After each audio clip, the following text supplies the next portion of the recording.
Tous les voyages commencent d'abord chez soi. Alors merci d'accueillir Tandem chez vous, une façon simple et plutôt agréable de voir du pays et de voyager aux quatre coins de la France. Ouvrez vos mirettes, c'est parti. Alors ce n'est pas un coéquipier mais une coéquipière qui va partager ce tandem aujourd'hui avec moi, c'est Violaine Van Oyek. Bonjour Violaine. Je suis contente parce que vous êtes la première invitée féminine de cette émission et ça me fait très plaisir. Alors c'est vrai que à la fois je suis contente mais je pourrais aussi être affreusement jalouse parce que, j'allais dire, sous votre blondeur et votre sourire hollywoodien se cache aussi un cerveau, j'allais dire, méchamment bien rempli. Parce que je vais citer quelques-unes de vos activités, je vais certainement en oublier, puisque vous êtes spécialiste de l'Antiquité, latiniste, helléniste, linguiste, égyptologue, professeur de littérature et de civilisations anciennes. Vous intervenez aussi à la télévision, à la radio, vous êtes pianiste et féru de poésie. J'oublie certainement des choses, mais grosso modo, on va dire que c'est ça. Oui, mais quand vous dites tout ça, on a l'impression que je fais tout en même temps. Oui, c'est un petit peu le cas quand même. Hein. Non, parce que l'enseignement, je suis en disponibilité depuis plus de 15 ans quand même de l'enseignement. Heureusement, je ne pourrais pas. Non, là, ce serait complètement impossible. Voilà. Aller sur les lieux de fouilles, aller sur le terrain pour les recherches concernant mes bouquins, ce serait vraiment complètement impossible. Donc, en fait, c'est vrai que tout est une question d'organisation. Oui, ça c'est ce qu'on dit. Mais enfin bref, vous êtes plus doué que moi pour vous organiser alors. Alors, vous êtes quand même l'auteur de plus de 50 livres qui sont traduits dans plus de 40 pays. Le dernier, c'est AI Pharaon, les meurtriers de Toutankhamon. Je le montre, c'est paru aux éditions Michel Lafon. C'est le premier ouvrage d'une trilogie, c'est ça? Exactement, qui va paraître ce semestre, tout simplement, et qui est lié aussi à l'actualité. C'est très très important parce que ça fait des années que je demande à ce qu'on fasse scanner la momie de Toutankhamon, qui se trouve toujours dans la vallée des rois, puisqu'elle est restée là où Carter l'avait découverte, et on a enfin, les autorités égyptiennes ont enfin scanné la momie il y a une dizaine de jours, et donc on va en apprendre plus sur la fin de Toutankhamon, savoir s'il a été assassiné ou pas, mais moi j'ai déjà Vous avez déjà votre opinion, j'ai déjà fait ma thèse et j'espère que ça va la conforter. Alors dans cette émission, c'est vrai qu'on a pour objectif de voyager en France, mais avec vous, forcément, on va quand même aller un peu au-delà.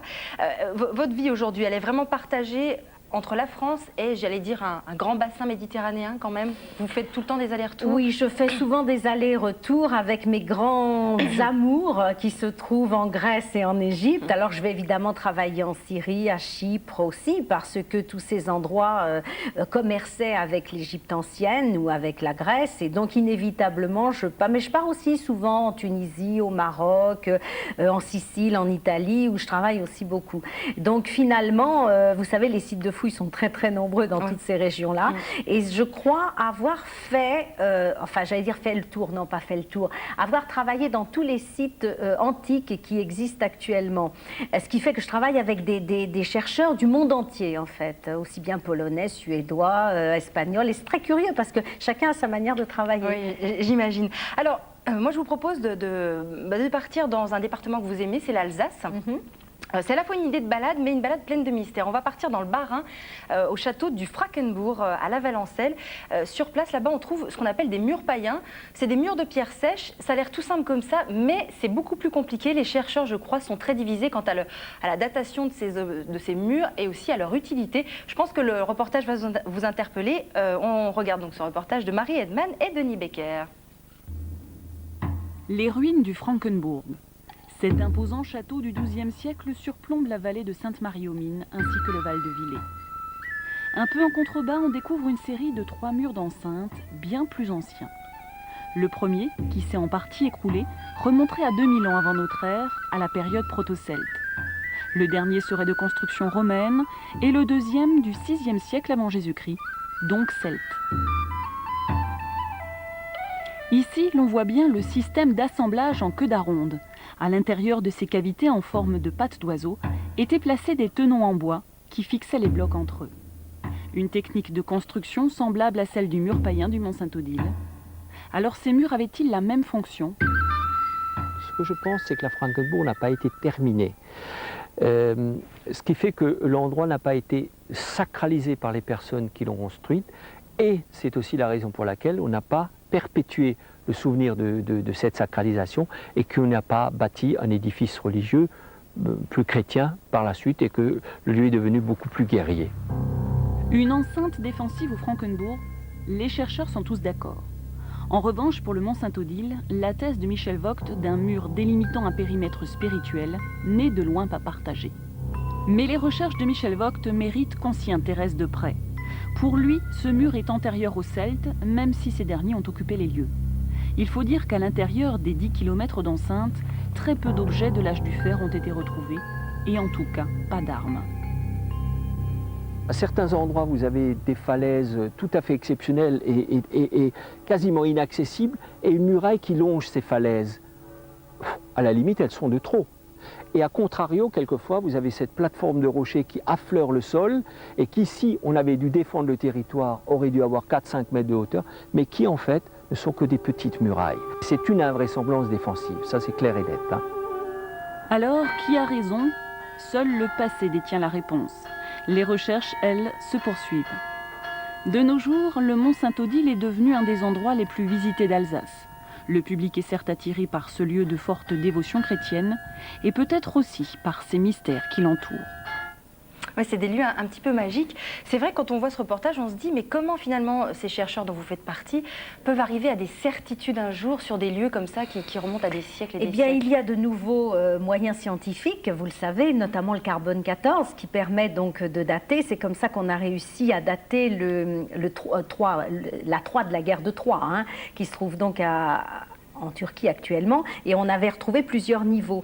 Et donc le niveau qui correspondait à la ville de Priam, eh bien on l'a retrouvé grâce au carbone 14. Et puis aussi il y a évidemment toutes les autres techniques scientifiques qui nous permettent, alors là quand on trouve des ossements par exemple, d'étudier l'ossement, d'en faire des prélèvements, de les passer, de faire des recherches d'ADN, et puis là, de savoir à quelle époque, que ce soit des ossements humains ou des ossements d'animaux, savoir donc à quelle période ces gens ont vécu finalement. Voilà, donc on a tout de suite une date. Oui, mais là on voit bien qu'il y a beaucoup de tâtonnements, il n'y a pas toujours ça, et c'est peut-être aussi ça qui fait le plaisir de la recherche. Oui, le plaisir c'est ça, c'est l'enquête, c'est le mystère. Il y a un mystère, et après on fait une enquête policière. Et puis il y a des manières, bon là par exemple on a vu un mur, il y a des manières de construire les murs à différentes époques, on les connaît, donc évidemment là c'est déjà peut-être plus immédiat que certaines recherches.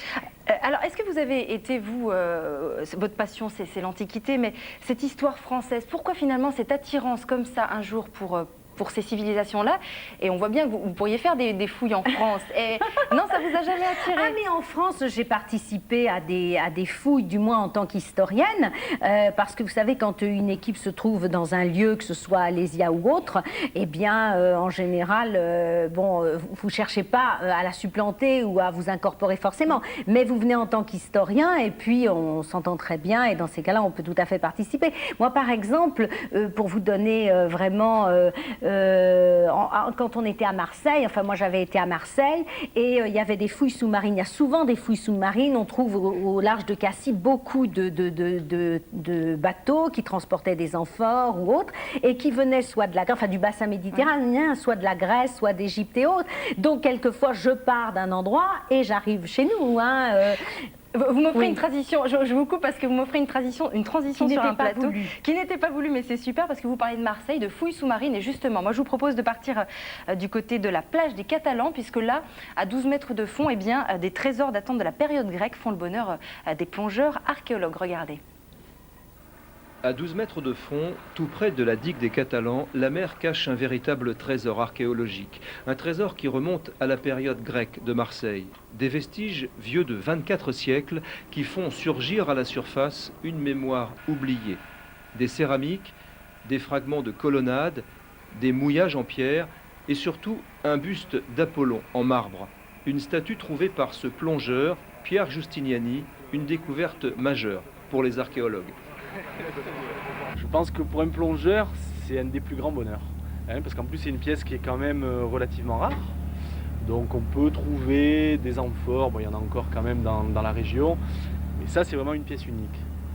Marseille est la plus ancienne cité de Méditerranée occidentale. Pourtant, ici, les traces laissées par l'Antiquité sont peu nombreuses, en particulier celles de la période grecque. Cette campagne de fouilles, cofinancée par l'État et la ville de Marseille, a permis de reconstituer toute une période méconnue de la cité phocéenne. Et ce n'est qu'un début.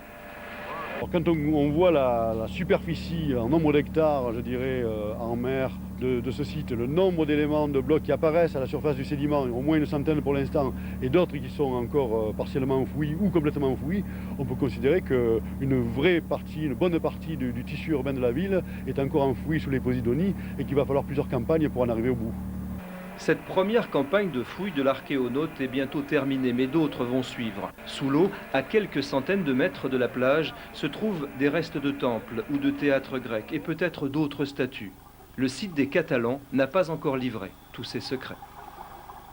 On voit bien en écoutant le monsieur dans le reportage qui dit, il parle du magie de la découverte. On sent bien que ça doit être... Oui, mais on découvre très souvent. C'est ce qui nous encourage aussi. Hein. Mais je vais vous donner un exemple par rapport aux épaves, parce que c'est vrai que donc, ce qui nous a amené un petit peu à nous intéresser aux fouilles sous-marines, c'est donc les transports, bien sûr, qui étaient faits dans l'Antiquité.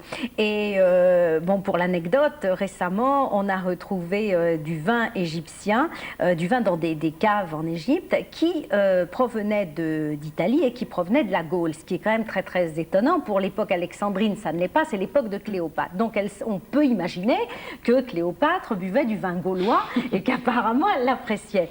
Bon, et donc après, donc ces amphores, on suit leur acheminement. Alors on sait où la Gaule vendait, où Marseille par exemple vendait son vin, que ce soit en Italie, que ce soit en Égypte, que ce soit à Chypre, puisqu'on a retrouvé effectivement dans ces transports, dans ces moyens de transport, des amphores qui quelquefois étaient encore bouchés et avec le nom du propriétaire, la provenance et tout. Donc c'est exactement comme la mise en bouteille aujourd'hui, on procédait de la même façon. Mais moi, ce que je me dis, quand ça vous est arrivé, vous trouvez quelque chose que vous cherchez depuis un moment, qu'est-ce qu'on ressent à ce moment-là?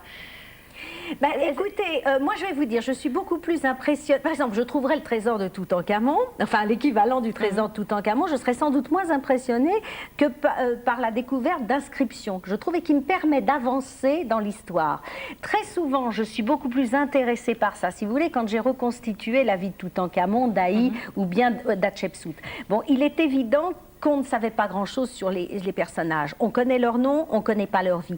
Et là, c'est un puzzle, c'est une enquête policière, comme vous le disiez, qui se met en place. Et quand on trouve un élément, on est content. Ce n'est pas forcément un bel objet, c'est une inscription, quelquefois. Alors, on va faire un petit détour par une exposition à laquelle vous avez participé, qui permet justement à beaucoup de Français de mieux comprendre ces pharaons. L'exposition s'appelle Pharaon, c'est à l'Institut du monde arabe jusqu'au 10 avril 2005. Et ce qui est bien, j'ai cru comprendre qu'on pouvait aussi découvrir la facette du quotidien de ces pharaons. C'était pas seulement oui, des rois. Alors, vous savez, quand vous allez en Égypte, il y a les tombes de pharaons. Et là, on ne voit sur les murs que des divinités et la famille de pharaons. Et puis, il y a des tombes de nobles où là, on découvre la vie quotidienne des gens de cette époque-là. Et il se trouve que la vie des pharaons est mal connue. D'où, effectivement, la difficulté que j'ai aussi pour faire mes recherches.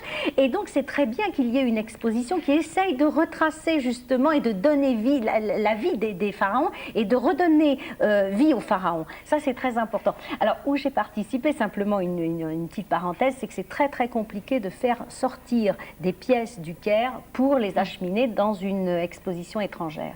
Alors, c'est vrai que là, on voit cette exposition, elle permet de vulgariser. Oui. Vulgariser, j'aime pas ce terme, mais en même temps, c'est ça, c'est aussi ce que vous faites, c'est-à-dire essayer de rendre faire accessible. Rendre accessible. Oui. Est-ce que ça, dans le milieu où vous êtes, même je sais que vous êtes une chercheuse indépendante, est-ce que c'est finalement assez mal vu? Est-ce qu'on peut vous le reprocher, ça? Écoutez, heureusement, vous avez touché un point sensible. Heureusement que je suis universitaire et effectivement que je n'ai plus rien à prouver aujourd'hui.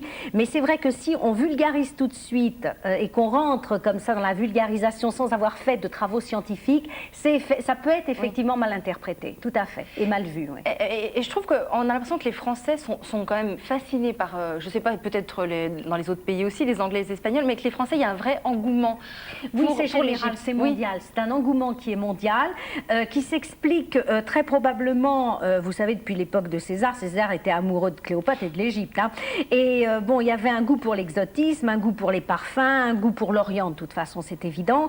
Mais en plus, il y a quelque chose qui attire en Égypte, c'est le mysticisme, c'est le côté mystique. C'est-à-dire que nous dit un Égyptien, je ne meurs pas, je continue ma vie après ma mort pour l'éternité. C'est un message qu'on reçoit 5 sur 5. Hein. On voudrait tous continuer notre vie dans l'éternité. Voilà, je crois que c'est lié aussi beaucoup à ça. Est-ce que c'est aussi pour ça, cette envie de transmettre au plus grand nombre, que vous avez choisi souvent une forme romanesque, enfin pour parler de ces... Oui, je suis contente que vous abordiez le sujet parce qu'effectivement, il y a d'une part une recherche très scientifique, un petit peu rude comme ça sur le terrain. Il y a après des articles dans des revues spécialisées, des congrès d'archéologie où on s'exprime sur nos découvertes. Et puis il y a, moi, ma volonté, et pas seulement pour l'Égypte, pour toute l'Antiquité, la Grèce et Rome, et d'élargir ça au plus grand nombre et de le faire découvrir par le plus grand nombre. Ça peut être par des livres, ça peut être par des émissions de radio, voire des chroniques à la télévision, comme je faisais On n'a rien inventé sur France 2, pour montrer justement que, eh bien, la moindre petite chose de la vie courante existait déjà autrefois. Est-ce que tu es touche à tout? Vous faites beaucoup de choses, vous écrivez des livres de vulgarisation qui en plus se vendent bien. Est-ce que ça, dans ce milieu qui est en plus très masculin, enfin, je le suppose, assez masculin quand même, est-ce que ça aussi c'est un peu détonnant? Oui, c'est un peu détonnant, mais alors je ne sais pas si ça aide ou pas. Pour ma part, en ce qui concerne l'Égypte, je pense que ça m'a peut-être aidé. Je vais vous donner simplement une toute petite anecdote. Quand j'ai commencé à faire mes recherches sur Hatshepsut, j'ai débarqué au temple d'Hatshepsut, qui est le plus beau temple de Luxor que tout le monde connaît, enfin les touristes qui y vont visitent. Et dès le matin, alors que c'était en cours de fouille et interdit au public, je suis montée, j'ai commencé à travailler. Enfin, ça a fait un véritable scandale, autant vous dire les choses comme elles sont. C'est remonté jusqu'au président, quand même, bon. Et il se trouve que j'avais quelqu'un d'autre qui a fait la même chose avec moi, qui était un homme. Eh bien, vous le croirez ou non, lui a toujours été très mal vu par la suite, alors que moi, on m'ouvre les bras. Comme quoi, vous voyez, on ne reçoit pas les choses de la même manière selon qu'on soit un homme ou une femme, finalement. C'est pour ça que là-bas, on vous appelle la pharaone, je ne sais pas, non? Je crois qu'il m'aime beaucoup. Je crois qu'il m'aime beaucoup. Et c'est parce que j'ai travaillé sur Hatshepsut que j'ai appelé la pharaone. C'est la seule vraie femme pharaon de l'Égypte qu'on appelle la pharaone. C'est par association, en fait. Alors, on va revenir un peu j'allais dire en France. On est parti par votre intermédiaire en Égypte, mais on va y rester quand même pour parler à la fois de Rueil-Malmaison, que vous connaissez bien, parce que vous y avez grandi et que vous y vivez toujours, et que là-bas, il y a des vignes. Et c'est vrai que c'est une tradition, je crois, qui était un peu tombée en désuétude, l'exploitation de ces vignes, qui a été remise au goût du jour par la confrérie du Clos de Buzenval. Et c'est vrai que cette renaissance coïncide, et vous allez me le confirmer, avec la découverte d'amphores de vin dans un tombeau égyptien, du vin provenant de Buzenval et du Mont Valérien, c'est ça. Et c'est ce qu'on découvre tout de suite dans ce reportage. Nous sommes rue Cuvier, dans le quartier de Buzenval, à Rueil-Malmaison, sur les coteaux du Mont Valérien. Quelques heures avant de vendanger ce petit lopin de vigne, les très honorables membres de la confrérie du Clos de Buzenval viennent goûter le raisin normal. Tu as vu un peu comme elle est chargée là? Regarde un peu. Si toute la vigne est comme ça, on va avoir une super récolte. Une bonne récolte en quantité, regarde un peu. Vraisemblablement. Regarde un peu cette grappe. En qualité. Ah oui, oui. Goûte un peu là. Oh, mais... Je me fais pas de soucis là. Fin du XVIIIe siècle, on pouvait noter sur Rueil 200 hectares de vignes. C'était la culture la plus importante de la ville. Et on a donc relancé, par l'intermédiaire d'une association à l'époque qui s'appelait et qui s'appelle toujours la République de Buzenval, un petit peu un clin d'œil avec la République de Montmartre à Paris, nous avons donc relancé la plantation de vignes sur ce terrain que la ville a racheté. Tiens, goûtez. Mais ce qu'ignore probablement cette confrérie, c'est ce véritable petit scoop. On vient en effet de retrouver, dans le tombeau de Sénéfer, un Égyptien célèbre, des amphores de grands vins vendangés au 1er siècle de notre ère et qui venaient d'ici. Ainsi, ce petit vin folklorique de Rueil-Malmaison fut jadis une star mondiale, un nectar plus célèbre que les Pétrus, les Châteaux Latour et autres Romanée Conti, le vin de Cléopâtre et qui sait celui de Jules César. Alors, total respect, s'il vous plaît, pour les coteaux du Mont Valérien. Oui, beaucoup de respect. Je crois que vous les connaissez bien. Oui, ah bah, ils m'ont nommée marraine cette année. Alors, je suis devenue chevalier des Clos de Buzenval. Mais il faut savoir que le vin de Suresnes était très aimé, hein, des Romains même déjà. Alors, Suresnes, c'est à côté de Rueil-Malmaison, mais c'était à peu près les mêmes genres de vins qu'on faisait. Et oui, bah, j'ai découvert ça, mais je savais évidemment que toute l'île de France était couverte de vignes. Hein. Alors, il faut savoir que parallèlement, si les vignes ont disparu pas mal en île de France, elles ont disparu aussi à Luxor. Oui. Parce qu'on parlait parlais de la tombe de Sénéfer, qui, quand vous rentrez dans la tombe, effectivement, tous les plafonds sont décorés de vignes, de dessins de vignes. Donc on imagine qu'à Luxor, il y avait beaucoup de vignes. Aujourd'hui, il n'y a plus rien du tout. Et puis en Égypte, il y a un petit vin dans le delta. Enfin, il y a quelques vins dans le delta. Alors pour nous qui apprécions quand même beaucoup le vin, hein, je vais vous dire, c'est pas quand même ça n'a rien à voir. Ce qu'il y a de meilleur. Alors justement, on parle de gastronomie. J'allais dire l'alimentation à l'époque des pharaons, c'était très raffiné, c'était... Alors, c'était moins raffiné qu'à la table romaine, mais ils connaissaient quand même énormément de choses. Là, il faudrait une conférence de 4 heures pour vous dire tout ce qu'ils connaissaient. Mais ils mangeaient à peu près la même chose que nous. Bon, la seule chose, c'est qu'ils connaissaient par exemple pas les poules, le porc, les choses comme ça, mais sinon, ils mangeaient quasiment, ils mangeaient de la viande, ils mangeaient des légumes, des fruits, quelquefois, ils les faisaient venir de l'actuelle Syrie quand ils n'en avaient pas. Mais il y avait quelque chose surtout de très intéressant, c'est qu'ils étaient très curieux. Et donc, tout ce qu'ils arrivaient à trouver ailleurs, eh bien, ils essayaient de le faire venir chez eux. Voilà. C'est comme ça que oui, on a des vins qui arrivent. Oui, moi, je trouve ça fabuleux quand même, que des petits vins de Rueil-Malmaison puissent se retrouver en Égypte. C'est un côté magique. En Égypte, en Italie, en Grèce, on en trouve. Oui. On croit qu'on est fasciné par notre époque où tout bouge, mais on n'a rien inventé. Enfin, non, et je vous assure qu'on a retrouvé, je crois, la plus grande cave que l'on ait retrouvée se trouve à Rome. Il y avait des centaines de bouteilles. Il y a du vin de Suresnes, il y a du vin d'Île-de-France. Et ce qui est extraordinaire, c'est que sur les amphores, il y avait des sortes de notes. Donc on savait que le propriétaire du vin, il réservait certaines bouteilles pour ses amis les plus chers, d'autres pour les amis qu'il n'aimait pas trop, c'était la piquette, et puis pour lui, il se réservait le super du super. Quoi, voilà. Donc, et le vin de Suresnes faisait partie vraiment du très bon vin. Alors pour terminer, parce que ça passe à une vitesse folle avec vous, hein, vraiment il y aurait trop de choses à dire. On va partir au Jet en Haute-Savoie, c'est une station que vous connaissez. Ah, oui. Et puis c'est aussi l'occasion de parler d'une autre de vos grandes passions qui est la musique. Oui. Parce que la station possède des pistes mais aussi un musée des musiques mécaniques. Reportage Isabelle Colbrand, Jean-Pierre Grivet.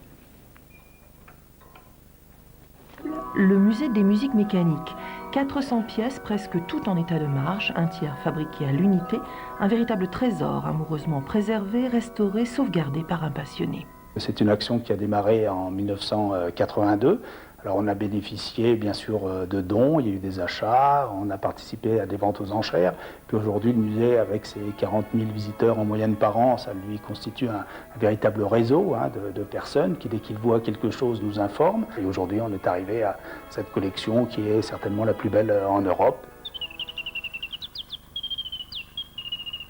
Visite guidée pour mieux comprendre l'évolution de cette musique, une histoire passionnante faite de créateurs de génie qui ont multiplié les astuces pour rendre attractive une musique sans musicien. Les instruments semblent donc avoir une vie totalement autonome. La magie peut alors s'installer, le spectateur s'émerveiller. C'est magnifique, c'est ma femme qui m'a fait arrêter, alors on est en quart. Je suis de la région de la Moselle. Alors, comme on a été faire la marche, on s'est arrêté ici, on dit on fait ça ou ça. Je dis on va visiter, et ça m'a épaté. C'est étonnant de trouver ça dans une station de ski. Et puis, ce qui est vraiment étonnant, c'est la diversité des instruments, le nombre aussi. Alors qu'on ne s'y trompe pas, ce musée n'est pas figé, il continue d'évoluer. Il va même s'agrandir cette année avec de nouvelles mélodies à proposer, beaucoup plus contemporaines.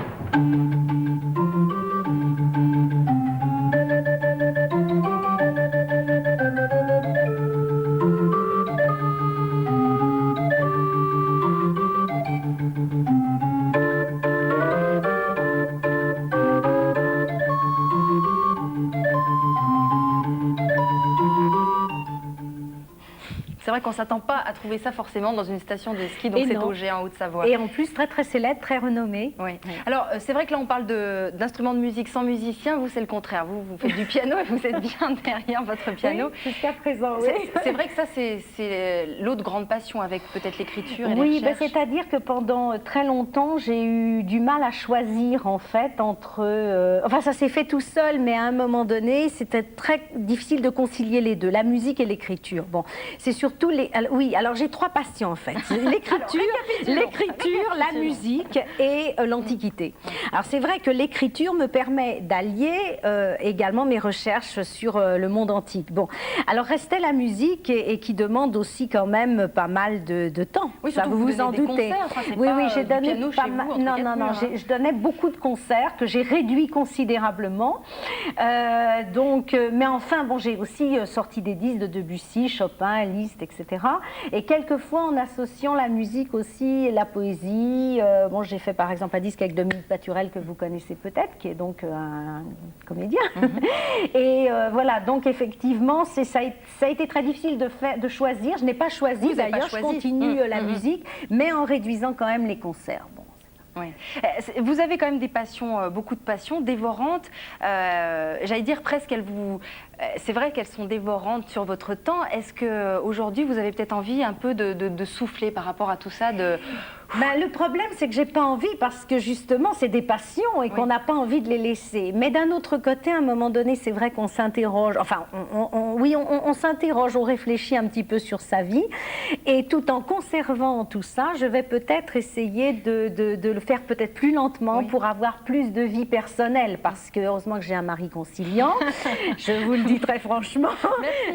Merci au mari.